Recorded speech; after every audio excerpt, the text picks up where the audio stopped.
नमस्कार, आपण पाहत आहात आमचा गुरुजीच ब्लॉग यूट्यूब चॅनल आणि मी आहे रावसाहेब फुंदे। मित्रांनो, रात्रीचे म्हणजे 9 तारखेचे आज पहाटेचे 4 वाजलेत आणि मी आता आलेलो आहे दीनदलितांची पंढरी श्री क्षेत्र मढी या ठिकाणी। आणि आज फुलोर बागाचा जो उत्सव असतो वर्षातील एक महत्त्वाचा,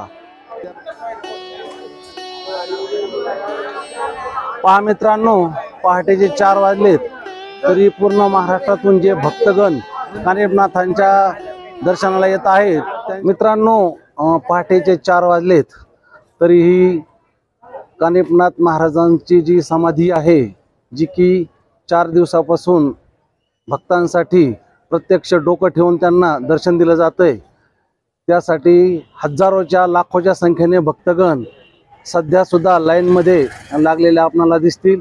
आणि या बाजूस पहा, जे कानिफनाथ महाराजांचं मंदिर आहे त्याच्यावर जी विद्युत रोषणाई केलेली आहे ती सुद्धा आपण पाहू शकता।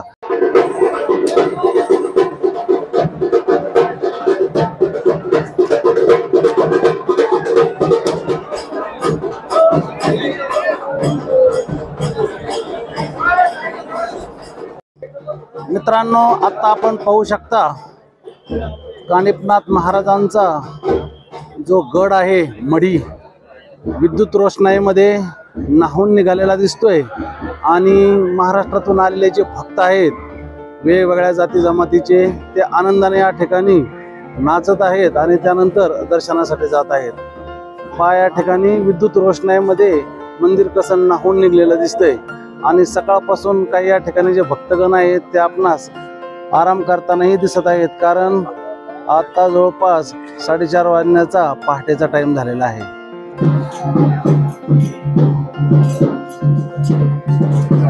आपण पाहू शकता मंदिराच्या परिसरामध्ये भक्त तल्लीन होऊन कानिफनाथ महाराजांचा जय जयकार करत आहेत। दीनदलितांची पंढरी म्हणून पूर्ण महाराष्ट्रात प्रसिद्ध असलेलं स्थान मढी।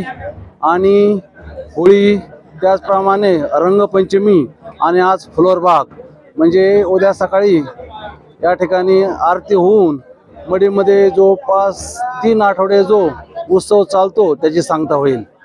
आणि आज जो फुलोर बाग या ठिकाणी चालू आहे त्यामध्ये जे भक्तजन आहेत ते अतिशय आनंदाने उत्साहाने सहभागी होत आहेत आणि कानिफनाथ महाराजांचं जे समाधी आहे त्यावर डोकं टेकून दर्शन घेत आहेत।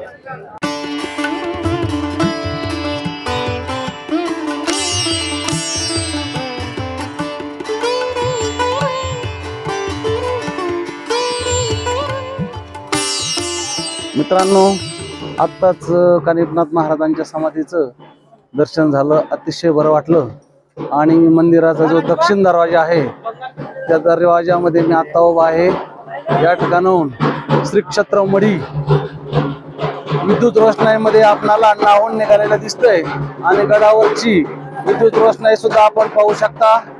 आणि या ठिकाणी जे वेगवेगळ्या प्रकारचे वाद्य वाजून नाथांचा जय जयकार करणारे भक्त आपणाला दिसतच आहेत। माझ्या पाठीमागे आपण पाहू शकता दक्षिण दरवाजामधून काही भक्त या ठिकाणी नाथांचा जय जयकार करत येत आहेत। पूर्ण महाराष्ट्रातून वेगवेगळ्या जाती धर्माचे भक्त मढी या ठिकाणी दर्शनासाठी येत असतात। 3 आठवडे जवळपास ही यात्रा असते। मुख्य यात्रा होळी, रंगपंचमी आणि आज फुलोर बाग या ठिकाणी उत्साहात साजरा केला जात आहे। भक्तगण पहाटेचे 4 वाजले तरी त्यांच्यामध्ये अतिशय उत्साह आपणाला दिसतोय।